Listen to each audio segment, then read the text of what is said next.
ETV. Funding for Firing Line is made possible by a major grant from the John M. Olin Foundation, Incorporated. Additional support is provided by the Annenberg Foundation and the Friends of Firing Line.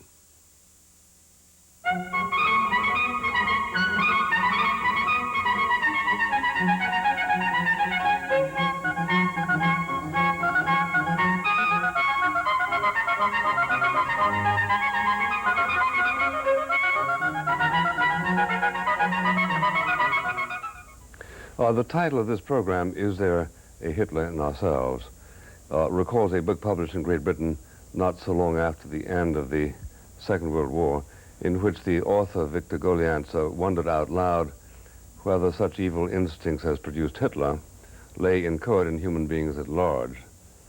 The question, the gravest one can ask about the human race, is sharply edged in the book Hitler's Willing Executioners, whose subtitle is Ordinary Germans in the Holocaust. Daniel Jonah Goldhagen is an assistant professor in government and social studies at Harvard. He graduated from Harvard in 1982 and sometime later took his advanced degrees also at Harvard. His book began as a dissertation in the field of comparative politics. It won the Gabriel Almond Award. I note as a grateful and nostalgic aside that in college I studied under Professor Almond, though if he were alive he might deny it. Mr. Goldhagen's disquieting thesis is that the facts of the matter are there, he has established that they are there, and that in his book he comes to indisputable conclusions. They are that a heavy majority of the German people were compliant in the Holocaust. The book attracts attention to its thesis, but also does more, causing in its readers a quite general insecurity about human nature. Let me begin by asking Mr. Goldhagen this.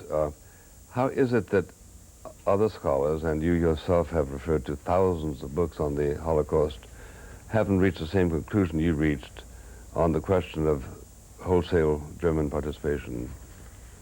The book is principally about the people who were the killers, the perpetrators of the Holocaust. And until recently, there's been almost nothing written about them. When I began the research in the mid-1980s, you could read the vast literature on the Holocaust, and you would learn very little about these people, their identities, their backgrounds, their motivations. And so in the last few years, a few books have come out on the subject, but quite simply, the people who we have to study in order to understand this period were not studied.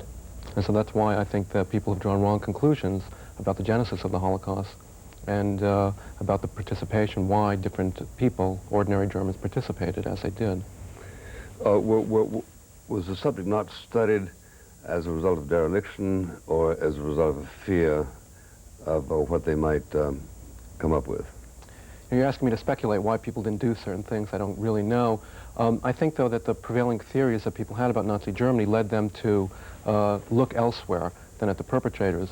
If you believe that Nazi Germany was a totalitarian terror society that left people no choice but to do what they were told, then the people who were the killers are not very interesting. Put a gun to anyone's head, so goes the thinking, and he'll do anything. If you believe, as many often say, that Germans are merely obedient to authority, this cliche, I think a very wrong stereotype, then again, the people are not very interesting to study because you already know the answer to the question before you look at the people. And there were other theories that people had about Nazi Germany and about the killers which made them think that you wouldn't learn very much, I think, if you studied the people who were the killers. Or for that matter, and this is maybe of great interest to you, if you believe that you can find a group of fanatics in any society that will be willing to do anything, then again, you've answered the question before you've done the study. So they found a group of fanatics in Germany willing to do this. You don't need to study the people. And so attention was directed to the regime, to the structures, to different kinds of institutions, but not to the people. Well, the question I think that interests me, interests everybody, is if 2, 3, 4, 5% of the people can be got to act in an entirely routine way as sadists and killers, why shouldn't that be 10, 20, 30, 40, 50%?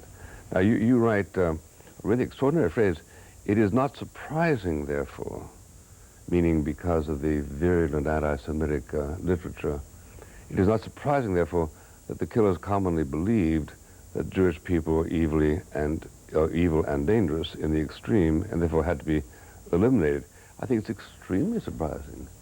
And I wonder that you assume that that heavy genocidal literature is going to impel people at large to genocidal action. Well, it wasn't simply the literature. As I show in the book, anti-Semitism, a virulent kind of anti-Semitism, which held the Jews to be evil, biologically evil, determined to do harm to Germany and having done great harm to Germany. This was part of the common culture of Germany. It wasn't just in the literature. It was a common sense of German society well before Hitler came to power.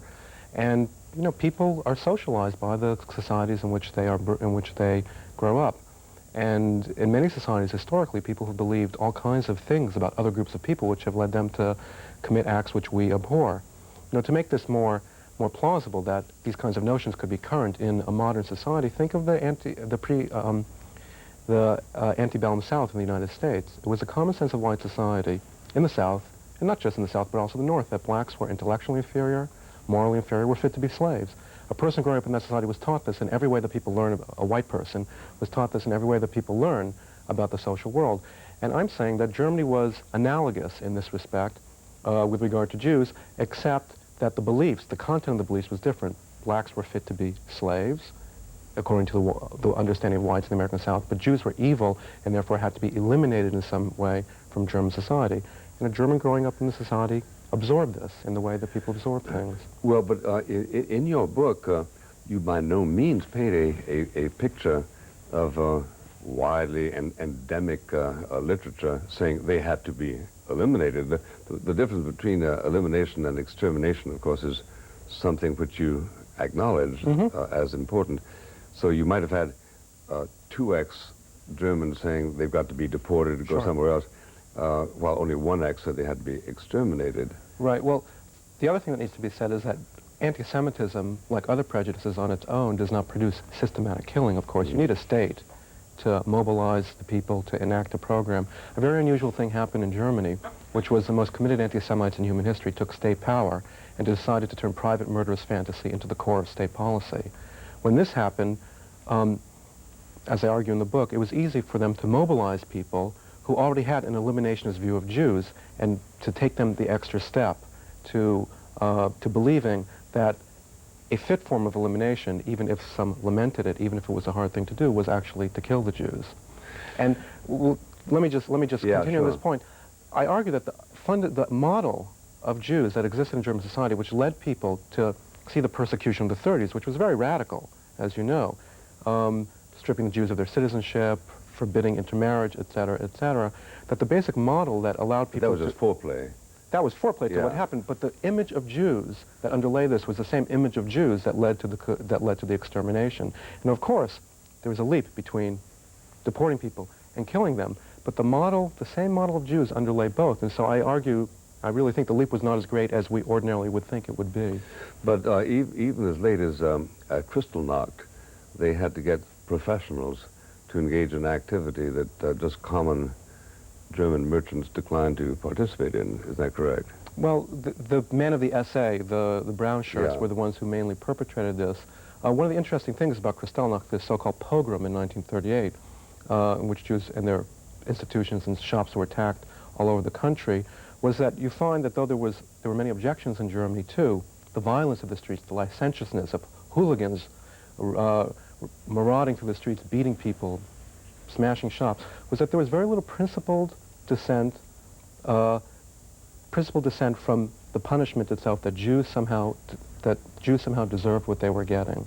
It was a question of how much they were getting. It was the form of what was being done. It was very disquieting for good middle-class citizens to see this kind of hooliganism, but we find very little principled dissent against the notions that underlay this attack upon Jews. And in Germany, by and large, you find very little principled dissent from the image of Jews being put forward and from the policies being enacted against them, although Germans expressed dissent against so many other policies during the Nazi period, and indeed opposed policies, sometimes successfully. Well, let me ask you this. Is it your thesis, because it was not clear in your book, that having licensed themselves to act as murderers, they became indiscriminate as to who they would murder when they went into Poland it didn't much matter whether you were Jewish or non-Jewish.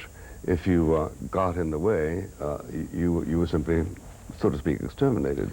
I think that there was a great deal of discrimination, and there are two things to be said.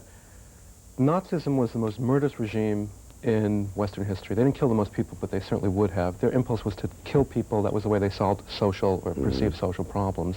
Had they won the war, they would have destroyed Western civilization. They would have killed millions of Slavs. They would have destroyed Christianity. And so there was a general impulse to violence. However, the anti-Semitism was at the core of their hatred, and the assault upon Jews was very different from the assault upon other peoples. Only the Jews... It began as a particularized hatred and ended up simply as a generic hatred? Once the killing began, of course, once you disinhibit people, it becomes easier to get them to kill more and more people, of course. Right. But the focus was always on the Jews, and Jews were always... One of the things I show in the book is that in concentration camps, for example, where the guards have absolute power over all prisoners, they always treat the Jews worse. And it's only the Jews who are slated for total extermination, with the partial exception of the gypsies. And they treat the Jews with enormous brutality of the sort they don't visit upon all other kinds of victims. And so, yes, there was a general murderousness, but there are significant differences, and these differences have to be explained. It can only be explained by the perpetrator's conceptions of the different victims. Well, how do you account for the slaughter on a comparable scale in the Soviet Union, where the enemy was simply an abstraction, the kulaks or the bourgeois or enemies of the state, but not easy to particularize in the imagination, right?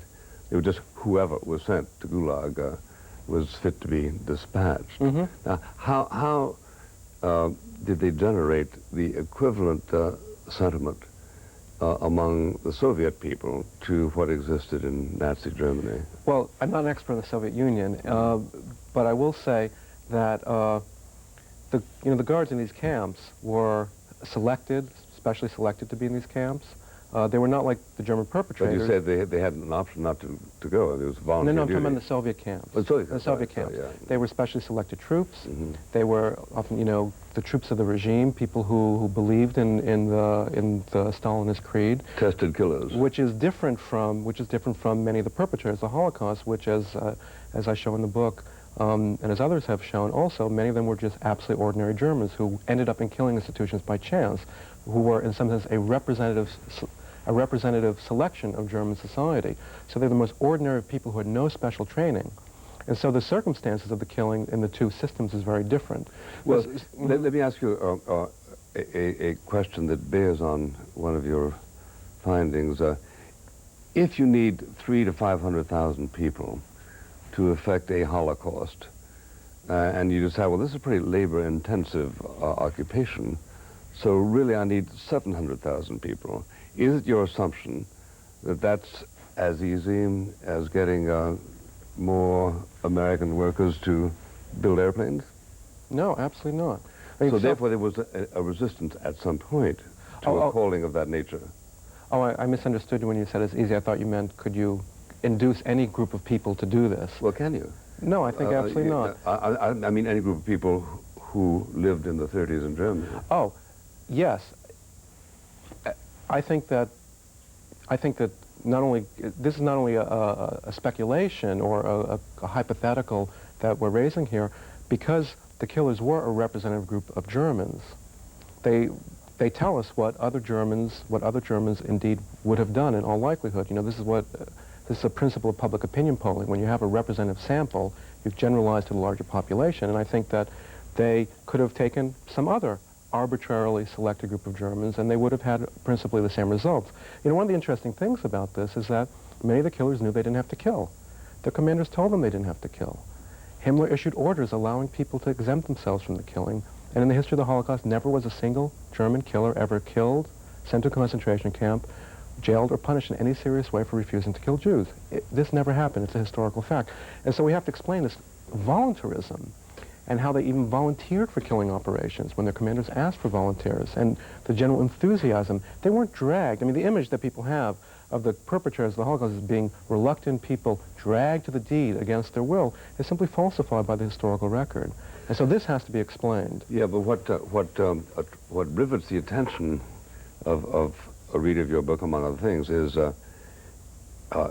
Was the anti-Semitism of the 30s and 20s so unique that it drew out sentiments and capabilities in human nature which could not have been drawn out under other circumstances, which raises the question, how do you account for Soviet Union? How do you account for Cambodia? How do you account for the Houthis and Tutsis and Yugoslavia? Right. I mean, there are a lot of comparative issues. I think that there are some distinctive aspects of the Holocaust that are really make it different from other genocides and mass slaughters, but at the same time, which I could, of course, talk about if you'd like to, but at the same time, there's some general processes that are occurring that make the Holocaust in some ways similar to other genocides. I mean, if we think of the recent the events in the former Yugoslavia or in Rwanda, you have deep hatreds that are simmering beneath the surface of society, which cannot express themselves because of political conditions. When a regime comes into power, or a new leadership decides to act upon these hatreds by attacking the opposition ethnic group, we find that these hatreds can be very easily activated, whipped up, and so that people can be easily drawn into even genocidal activity. I mean, that's what we saw in Rwanda recently, and even in the former Yugoslavia too, though it wasn't genocidal there, even though there were mass killings. So there are these general processes. I'm not saying that anti-Semitism is the only kind of hatred that can produce mass killing. Obviously, that's not the case. And indeed, there have been many hatreds historically, and unfortunately probably in the contemporary world too, that under the right, or we should say wrong political conditions, could be easily activated for killing. Do these hatreds have to be nourished? For instance, were the Turks before 1915 told how awful the Armenians were day after day, night after night? There were no radios in those days. Was it a compulsion of a cultural character that you should hate Armenians? It was. I mean, the Croats should hate the Serbs. Oh, sure. There was a great deal of prejudice against each of these victim groups, and indeed hatred. And it was part of the cultures of the majority of each society, and so these hatreds have existed over long periods of time, and they're extremely dangerous when they're activated. I mean, some people have criticized my book by saying, well, anti-Semitism doesn't produce genocide everywhere, so why do you say it's so important here? Mm-hmm.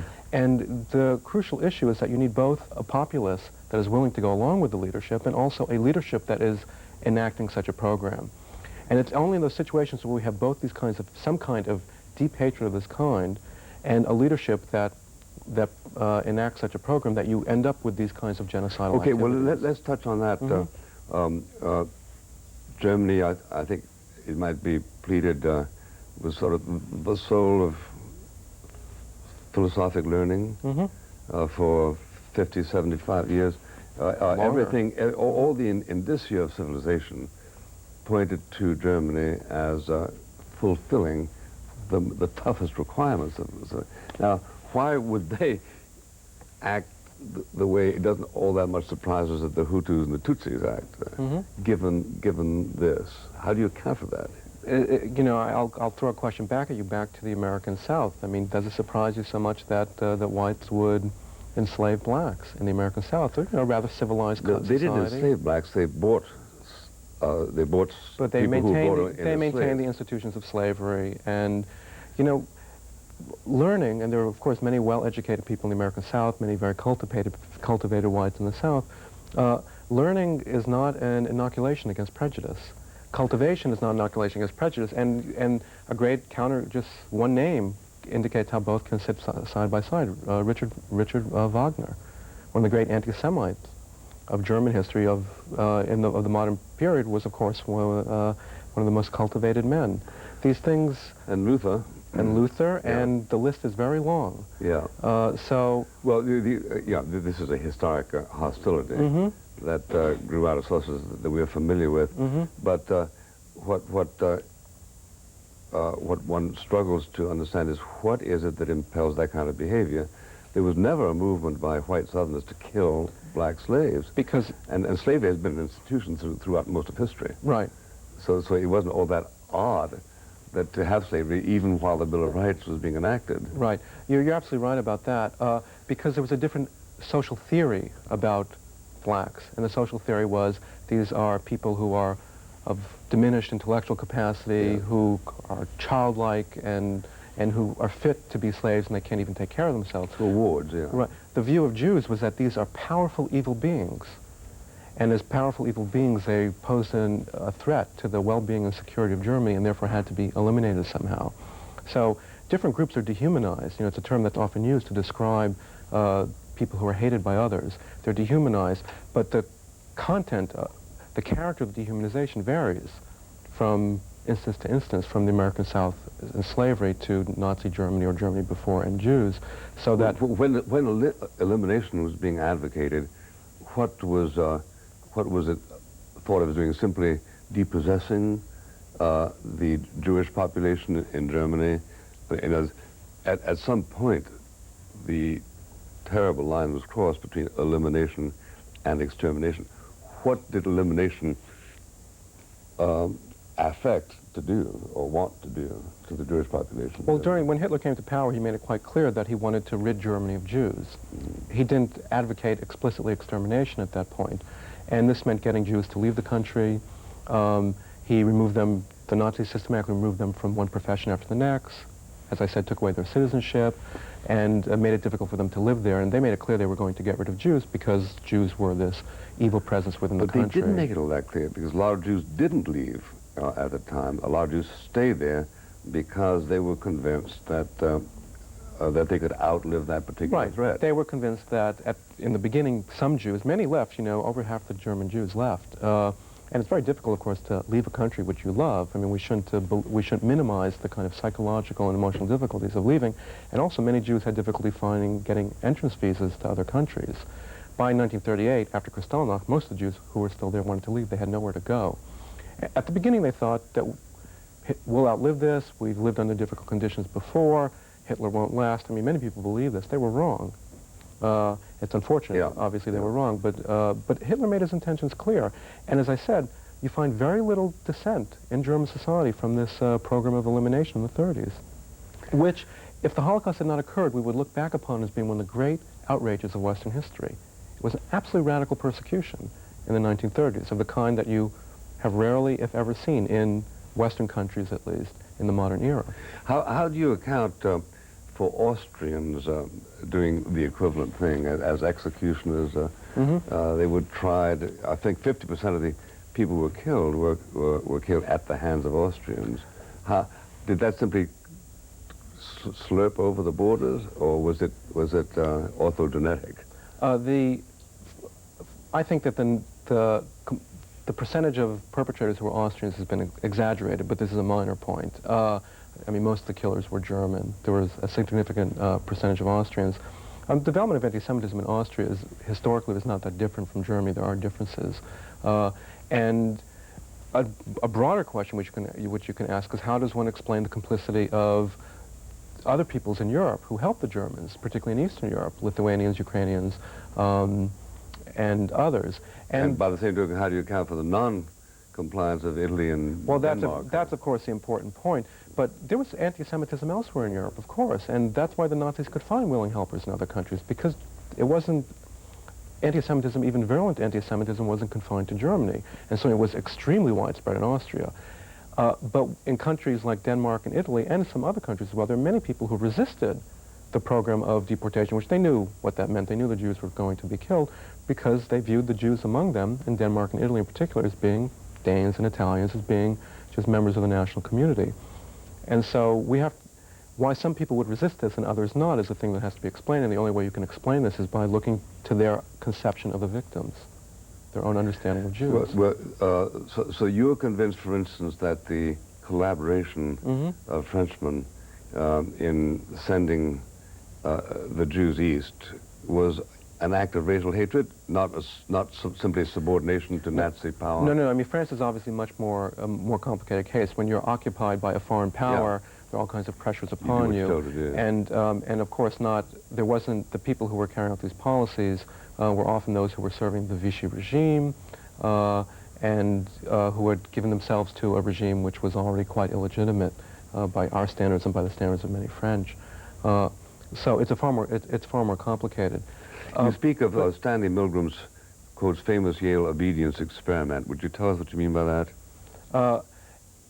Stanley Milgram was a social psychologist at Yale who got ordinary people to administer shocks to people who were supposedly learning, or they were supposed to learn a task, and every time they didn't perform the task correctly, they were to get a shock so that, to see whether this would induce them to learn better.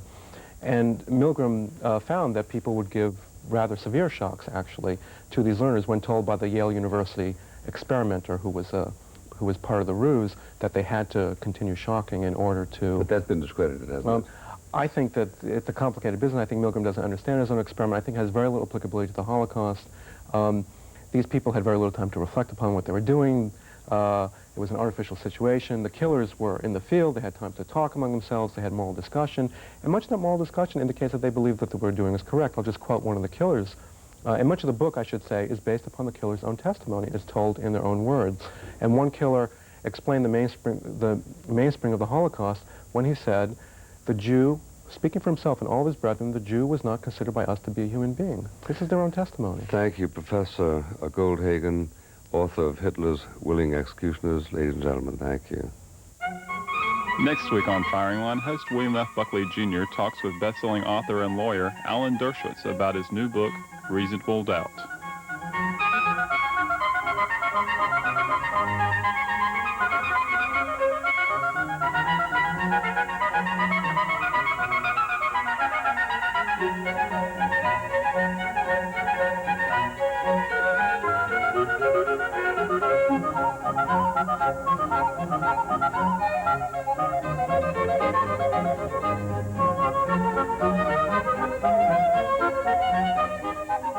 This program was a Warren Steibel production in association with South Carolina ETV. Funding for Firing Line was made possible by a major grant from the John M. Olin Foundation, Incorporated. Additional support was provided by the Annenberg Foundation and the Friends of Firing Line. From the John M. Olin Foundation,